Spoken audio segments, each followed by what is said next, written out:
Castlevania 3, level 6, block 2. Near the end of the last video, we crossed a door, which is a checkpoint. The always loved checkpoint in this game, especially using the Game Genie Infinite Lives code, which I do without shame or remorse. So that lets me start at this block instead of going all the way back to the previous platform, which when you're using the Infinite Live code, just get to the next checkpoint and continue your trial and error. You like to watch Trevor get killed a lot in the last video. We don't get killed quite as many times here. I do enjoy the post-play commentary again. It does let me talk a little bit more fluidly, I think, about what's happening in the game. One more time, I did not see that stalactite was an obstacle and not part of the background. That's I would say one flaw in level design in this area here. I've gotten used to thinking more critically about video games since looking more at classic video games, and I was able to, or I am able to now notice things that are a fair challenge and things that, oh, that was just a flaw in the game design. There we get a 1-up if you heard that sound for hitting 70,000 points.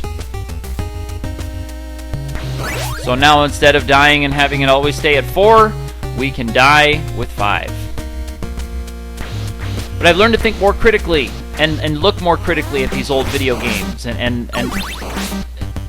I can see things like that stalactite right there. After 2 tries of it pushing me off inexplicably, I go, oh, that's not just part of the background, that is a foreground obstacle. Where there's other times in this level and around this level in these caverns where that exact pixel art would not be an obstacle, that would be part of the background.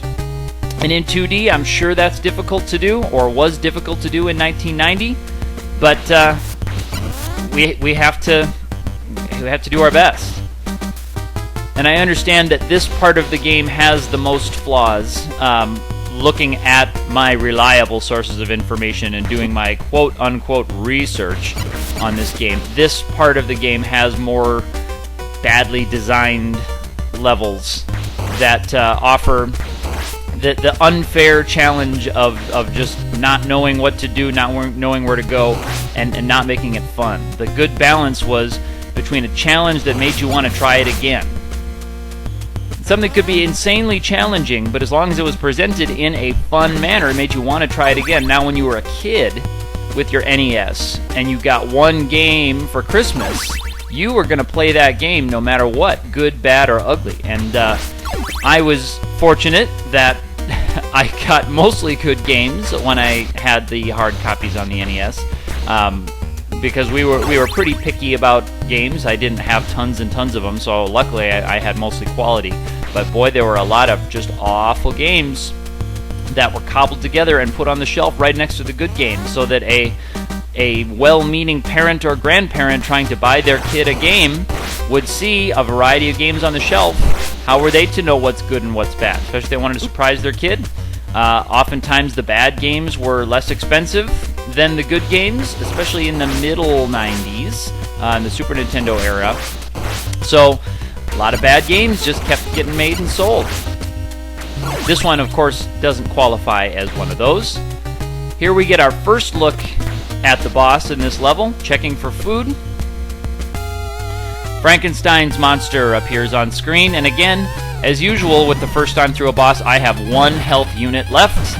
So my ploy here is to just watch, see what his thing is. And my timer starts to hit me here too. I've got 13 seconds, 12. And I'm trying to get some hits on him. And I actually come close to defeating him. He stomps, the blocks fall down. If I stay underneath that block, it'll block it except the ones that he throws. That time both the time and his block hit me at the same time. So in the record books, I'm not sure if that one's going to go down as a out of time, or if that one's going to be a killed by the block hit from Frankenstein's monster. Here for whatever reason, in the catacombs.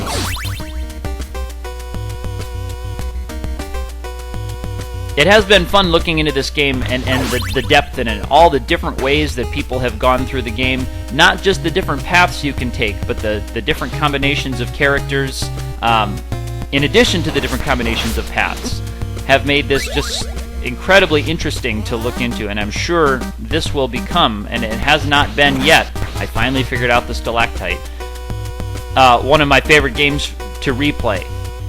I think I'll probably always have to use the Game Genie Infinite Lives code. And I would like to play some of the levels that I skipped here, or some of the paths that I chose not to go through this time, using some passwords. So I may do that soon, although when I finish this game on the video series, I will jump over to one of the other ones that I had started. This one is kind of sucking me in right now. This is a neat design here. That's a good example of good level design.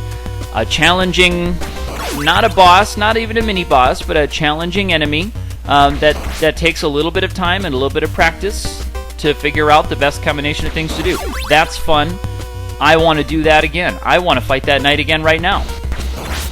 I can't though, so I've already beat this level, and I've save stated at the next level. If you want to see some bad level design, keep watching, and some extremely frustrating challenges. Keep watching. They're coming. This is our last obstacle before the boss. The bone pillar. I don't have a long-ranged weapon here. Still no food in there, despite my best checking. Now I've got more health, though, to fight Frankenstein's monster.